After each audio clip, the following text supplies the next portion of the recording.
Castes in India.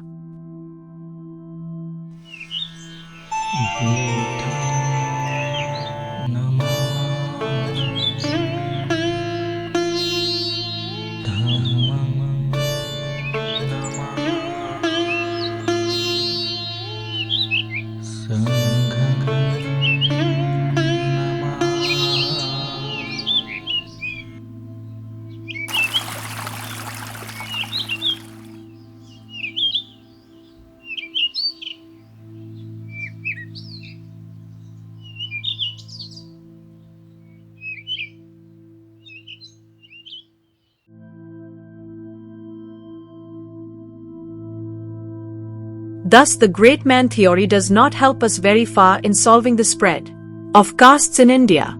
Western scholars, probably not much given to heroworship, have attempted other explanations. The nuclei, round which have formed the various castes in India, are, according to them, 1. Occupation, 2. Survivals of tribal organizations, etc. 3. The rise of new belief, 4. Crossbreeding, and 5. Migration. The question may be asked whether these nuclei do not exist in other societies and whether they are peculiar to India. If they are not peculiar to India, but are common to the world, why is it that they did not form caste on other parts of this planet? Is it because those parts are holier than the land of the Vedas, or that the professors are mistaken? I am afraid that the latter is the truth, in spite of the high theoretic value claimed by the several authors for their respective theories based on one or other of the above nuclei. 1. Regrets to say that on close examination they are nothing more than fiddling illustrations. What Matthew Arnold means by the grand name without the grand thing in it. Such are the various theories of caste advanced by Sir Denzil Ibbetson, Mr. Nesfield, Mr. Sennart and Sir H. Risley. To criticize them in a lump would be to say that they are a disguised form of the petitio principii of formal logic. To illustrate, Mr. Nesfield says that function and function only was the foundation upon which the whole system of castes in India was built up.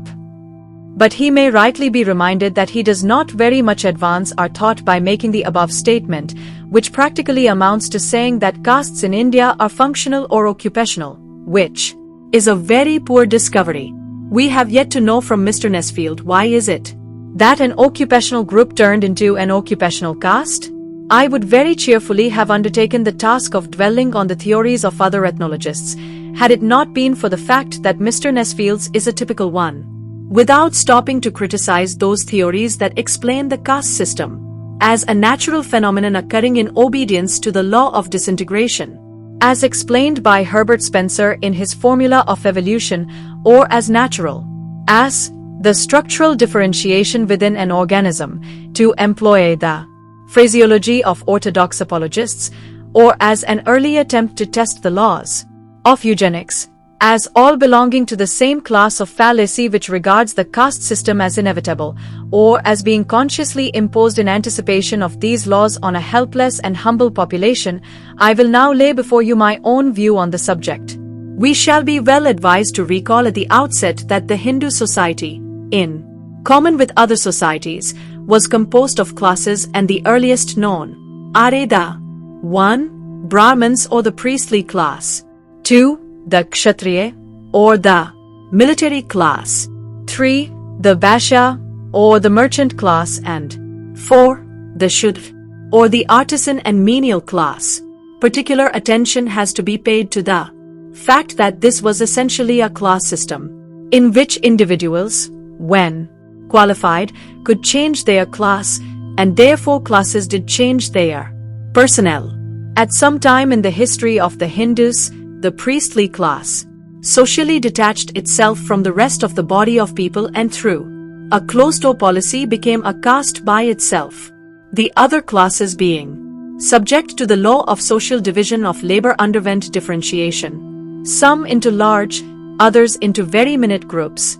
The Vaishya and Shudra classes were the original inchoate plasm, which formed the sources of the numerous castes of today. As the military occupation does not vary, easily lend itself to very minute subdivision, the Kshatriya class could have differentiated into soldiers and administrators. This subdivision of a society is quite natural.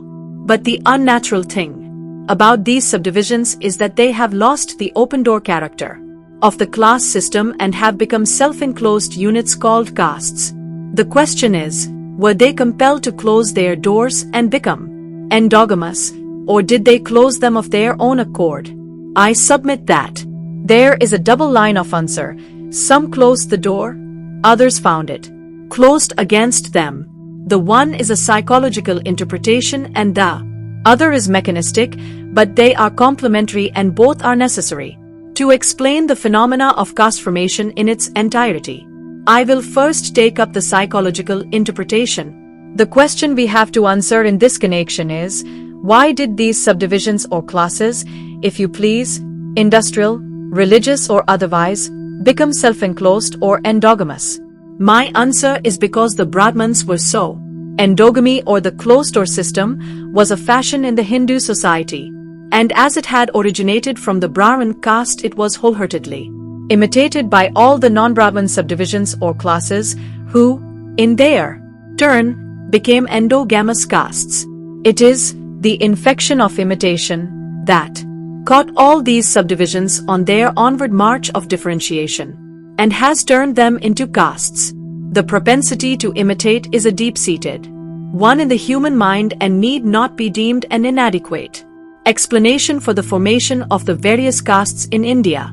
It is so deep-seated that Walter Bagehot argues that we must not think of imitation as voluntary or even conscious. On the contrary, it has its seat mainly in very obscure parts of the mind whose notions, so far from being consciously produced, are hardly felt to exist, so far from being conceived beforehand, are not even felt at the time. The main seat of the imitative part of our nature is our belief, and the causes predisposing us to believe this or disinclining us to believe that are among the obscurest parts of our nature. But as to the imitative nature of credulity, there can be no doubt.